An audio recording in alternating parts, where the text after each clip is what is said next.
Bismillah, Assalamualaikum warahmatullahi wabarakatuh. Solihah yang hebat, Alhamdulillah kita bertemu kembali dengan pembelajaran bahasa Jawa. Di pertemuan kedua kali ini kita masih berada di ulangan yang kelima, yaitu ekosistem. Pertemuan kemarin kita sudah membahas apa itu ekosistem, ya. Sekedar untuk mengingatkan kembali, kemarin ekosistem yaiku sawijining sistem kang kawangun krana gegayutan timbal balik kang ora iso dipisahake antarane makhluk urip kelawan lingkungan sakiwa tengene. Ya, jadi ekosistem adalah sistem yang dibangun karena adanya hubungan timbal balik yang tidak bisa dipisahkan antara makhluk hidup terhadap lingkungan sekitarnya. Kemarin juga sudah dicontohkan ya tentang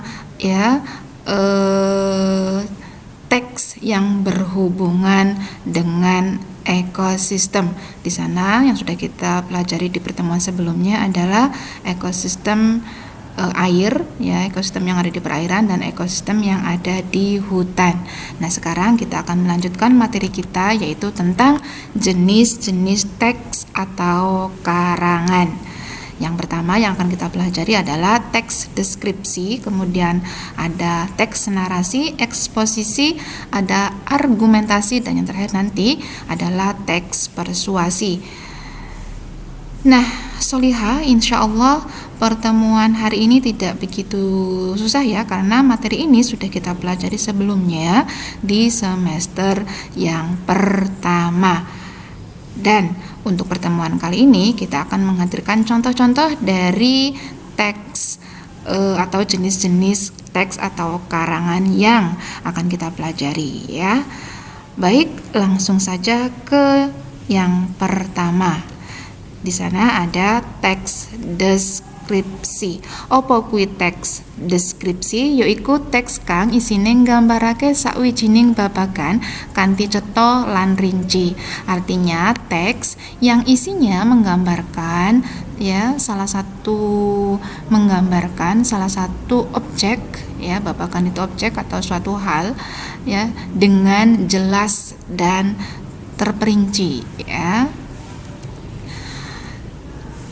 Titikane teks deskripsi. Adapun ciri dari teks deskripsi yaiku siji, isine nggambarake sawijining babagan utawa objek, yaitu isi dari karangan atau teks tersebut menggambarkan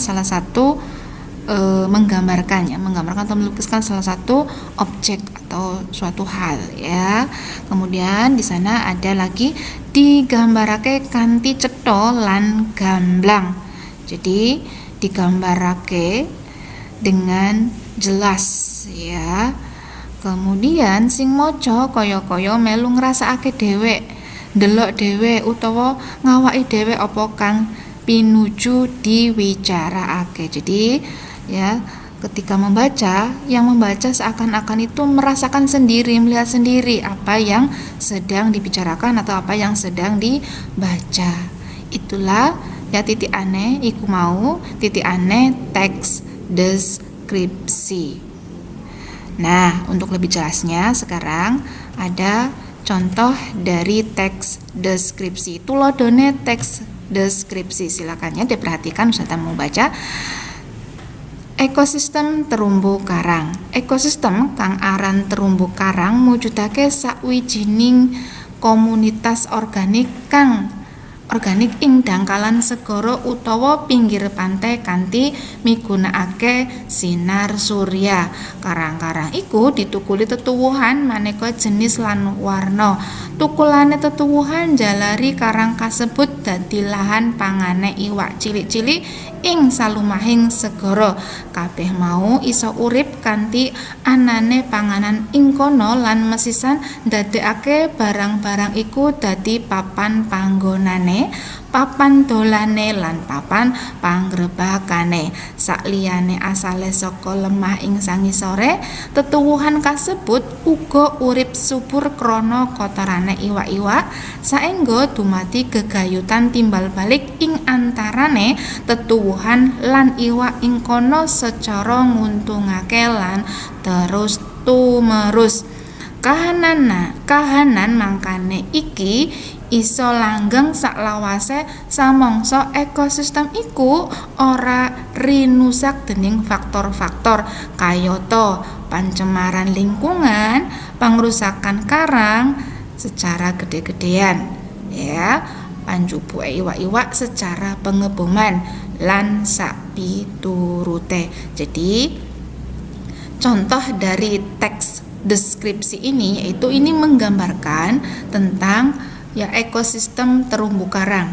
Ya, ekosistem terumbu karang adalah ekosistem yang ada di bawah laut, ya, yang ada di bawah laut atau yang ada di pinggir-pinggir pantai yang berhubungan langsung atau yang terkena sinar matahari. Di dalamnya ya hidup di sana ada jenis tumbuh-tumbuhan dan juga berbagai macam ikan, baik ikan kecil maupun ikan besar. Ya, di sana menggambarkan ya tentang kehidupan yang ada di dalam laut. Ternyata dalam laut ada kehidupan di sana, terumbu karang beserta hewan-hewan laut di sana dan juga tumbuhan-tumbuhan di sana. Ya, itu adalah ciri dari teks deskripsi. Di sana menggambarkan ya objek, menggambarkan satu objek, menggambarkan. Jadi menggambarkan. Di sini adalah menggambarkan tentang terumbu karang. Baik, Solihah. Sekarang ya kanggo mbedakake teks deskripsi kelawan teks liyane ya. Jadi selain ada teks deskripsi, tadi juga ada di sana teks narasi, ada teks eksposisi, argumentasi ya. Nah, selain teks deskripsi, selanjutnya ada teks narasi. Sudah kita pelajari ya teks narasi di semester 1 opo kuwi, yaiku teks kang isine kedadean ing rerangken sawijine urutan wektu. Jadi teks narasi yaitu ya teks yang berisi peristiwa ya atau kejadian dalam rangkaian urutan waktu. Jadi ada rangkaian kejadiannya. Lebih jelasnya silakan perhatikan contoh utawa tulodone teks narasi. Tumuju Pategalan pinggir alas. Esuk umun-umun Pratiwi bocah SD kelas 5 iku dikon ibune golek godhong suruh abang ing Pategalan pinggir alas. Pratiwi menyang alas dikonconi dening adine lanang kang umure kurang luwih 7 taunan. Ing dedalanan tumuju alas, Pratiwi tansah mengonganan ngering. Sakdawane dalan tumuju alas tansah sepi mamring. Senajan mengkono, Pratiwi lan adine terus lumaku. Batine Pratiwi, aku mengko mulih kudu nggawa godhong suruh abang 11 lembar, sebab yen nganti ora entuk godhong kasebut ateges lelorone ibu ora iso ditambani. Maklum sih Pratiwi isi sepisan iki tumuju menyang Pategalan pinggir alas. Ora krasa kekarone wis tekan ing panggonan kang tinuju lan ing kono wiwit keprungu swara-swarane kewan rame ngegerisi saka alas sak sisihe. Kekarone banget keweden. Jadi di sini adalah contoh dari teks narasi menceritakan tentang perjalanan seorang anak ya. Siapa namanya di sana? Ada tokohnya di sana ya, yaitu Pratiwi ya. Dari pagi dia menuju ke Pategalan atau ladang atau sawah yang ada atau kebun ya yang ada di pinggir hutan ya. Jadi teks narasi ini menjelaskan perjalanan dari awal Pratiwi pagi-pagi, kemudian yang terjadi selama perjalanan, pada akhirnya dia sampai di hutan tersebut. Nah, di sini menceritakan urutan kejadiannya. Itu adalah contoh dari teks narasi. Saiki yaiku teks eksposisi. Saliyane teks deskripsi lan narasi, ana uga sing diarani teks eksposisi. Apa kuwi? Yaiku teks kang isine maparake utawa njelasake sakwatara informasi secara ringkes, mentes lan akurat. Artinya, teks eksposisi adalah teks yang isinya menjelaskan beberapa informasi secara ringkas atau padat, jelas dan akurat. Akurat artinya nyata, peristiwa yang terjadi, ya. Nah, lebih jelasnya adalah contoh utawa tuladhane teks eksposisi. Judule alas. Alas mujudake lemah amba tinukul wit-witan kang lumrahe ora tinandur lan rinamut dening menungso. Alas ing ngaranan uga tetuwuhan tukul ing sandhuwure lemah kang amba. Lumrahe ing wewengkon pegunungan. Alam alas yaiku alam kang dumadi secara alami tanpa onone campur tangan manungsa lan duweni maneka jenis wit campuran lan saka sakehing umur. Alas bako yaiku alas ing wewengkon cedhak pesisir kang dimangaruhi dening banyu payau. Lumrahe tinukuli jenis bako Rhizopora, api-api utawa Avicennia lan pedodo. Jadi ya, contoh dari utawa tuladhane teks eksposisi yaiku ya yang berjudul alas. Alas ini artinya hutan. Di sini menjelaskan tentang apa itu hutan. Di sini dijelaskan ya, hutan adalah, nah seperti itu. Kemudian macam-macam dari hutan. Di sini juga dijelaskan ada alas alam, artinya hutan alam, ada hutan bakau, itu apa? Dijelaskan. Jadi maparake, menjelaskan, ya. Seperti itu. Nah, selanjutnya yaiku ana teks argumentasi, yaiku teks kang isine nyatakake panemu, gagasan utawa ide pangripta kang asipat ngeyakinake pamaos ngenani sakwijine babagan utawa objek. Teks argumentasi adalah teks yang isinya menyatakan pendapat, gagasan atau ide dari pengarang, ya, pengarang teks tersebut yang bersifat meyakinkan pembaca tentang apa yang dikemukakan, tentang suatu objek atau suatu hal atau peristiwa, ya. Jadi teks argumentasi adalah teks yang berisi tentang pendapat, gagasan dari penulis supaya pembaca yakin akan hal yang disampaikan oleh pengarang utawa pangripta. Lebih jelasnya berikut adalah contoh teks argumentasi. Tuladhane teks argumentasi: kobongan alas, kebakaran hutan. Kobongan alas mujudake jalaran dumadine karusakan lahan kang iso mangaruhi kualitas lemah lan ngedunake kesuburan lemah. Kobongan alas iku iso dumadi krana disengaja utawa ora mung faktor alam kang mangaruhi kobongan alas, nanging iso uga krana hawa kang banget panas ing mangsa ketiga, krana ulah manungsa kang ora sadar wigatine alas lan sikap kang ceroboh. Dampak kobongan alas akeh banget, ing antarane nyebabake sumebare emisi gas CO2 atau karbon dioksida menyang atmosfer, musnane satwa lan tetuwuhan kang urip ing alas. Alas dadi gundul lan banjir bandang, iso nrejang. kekeringan ngancam krono kekurangan sumber banyu serta ngundahake penderita ISPA utawa infeksi saluran napas lan uga iso nyebabake kanker paru-paru utamane tumrap lansia utawa lanjut usia lan balita. Geni mrambat ngentekake samubarang sakupeng lan sak pinggire alas. Sakehing keluk mumbul ganggu aktivitas lan panguripan sadina-dina ing madyaning bebrayan kaya kobongan alas kang dumati ing Sumatera lan Kalimantan. Dampak langsung kang dumati yaiku korban kang mati nalika melok-melok mateni geni banjur katut kobong.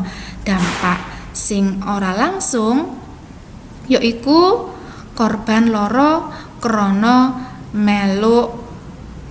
keluk utawa sing sadurunge wis nduweni lara banjur kena keluk mula saya nemen larane. Jadi di sini adalah teks argumentasi ya.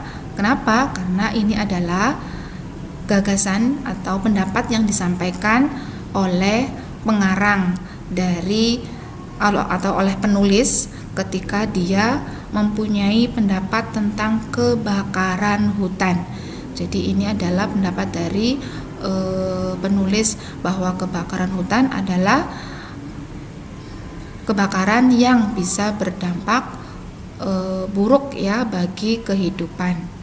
Ya, diantaranya adalah bisa menyebabkan di sana naiknya gas CO2 sehingga udara menjadi sangat panas dan juga bisa menyebabkan banjir ketika hujan. Kemudian bisa menyebabkan juga di sana ada kekeringan pada saat musim kemarau, dan yang paling parah ketika terjadi kebakaran hutan di sini bisa menyebabkan penderita ISPA mengalami peningkatan karena adanya udara yang panas sehingga menyesakkan paru-paru kita ketika melakukan proses pernafasan. Itu adalah contoh dari teks argumentasi ya. Nah, sekarang selain teks argumentasi, selanjutnya ada teks persuasi. Opo kuwi cirine teks persuasi? Yaiku teks kang isine pangajak utawa pambujuk alus marang pamaos. Jadi teks persuasi adalah teks atau karangan yang isinya mengajak utawa membujuk secara halus. Membujuk ini bukan membohongi ya, maksudnya membujuk ini adalah merayu ya, mengajak secara halus terhadap pembaca supaya pembaca bisa mengikuti apa yang dimaui oleh penulis. Lebih jelasnya, tulodo teks persuasi. Nyegah dumadine banjir. Nyegah banjir iso ditindakake kanthi maneka cara. Umpamane orang ngetoki wit-witan ing alas sak kepenake dhewe, orang buang uwuh sembarangan, gelem ngresiki irigasi banyu kanthi ajeg, ngambakake utawa njembarake papan kanggo panampungane banyu lan sak piturute. Saka maneka aktivitas iki kang paling gampang ditindakake yaiku kanthi cara orang buang uwuh sembarangan. Awit numpuke uwuh iku iso ngrendet lan nahan iline banyu nalika mangsa udan. Kanthi mengkono, banyu sing kurang lancar lumakune iso mluber utawa mbludak saengga dumadi banjir. Awakmu kabeh ora seneng ta yen omah dalan sak kiwa tengenmu ketaman banjir? Nah, banjir iso ngrusak barang omah saisine. Banjir iso ngentirake sak kabehing barang kang kita duweni. Pasca banjir nuwuhake maneka penyakit lan liya-liyane. Mulane ayo kita owahi pakulinan ala kita kanthi gawe lingkungan kang luwih sehat lan aman saka pangancame banjir kanthi ora buang uwuh sembarangan. Jadi teks persuasi contohnya di sini adalah mencegah terjadinya banjir. Penulis berusaha untuk menjelaskan tentang banjir dan akibat dari banjir, dan di akhir penulis mengajak ya pembaca untuk bersama-sama tidak membuang sampah sembarangan supaya tidak terjadi banjir. Jadi ada ya sifat ajakan di sana ya. Nah, seliha yang hebat iku mau ya jenis-jenis utawa jenisnya karangan utawa teks. Ini teks deskripsi yaitu nggambarake babagan utawa objek. Kemudian ono teks argumentasi yaitu teks kang isine panemu utawa ide saka pangripta utawa penulis. Kemudian ono teks narasi yaitu isine teks narasi yaitu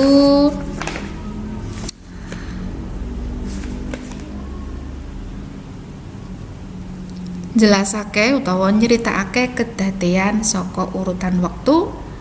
Kemudian ana teks persuasi kang isine pangajak utawa pambujuk marang pamaos ya supaya ngikuti apa sing dadi kekarepane panulis. Nah, Soliha, untuk lebih jelasnya ya tentang materi hari ini ada kuis dari Ustadzah. Kuisnya yaitu insyaallah mudah.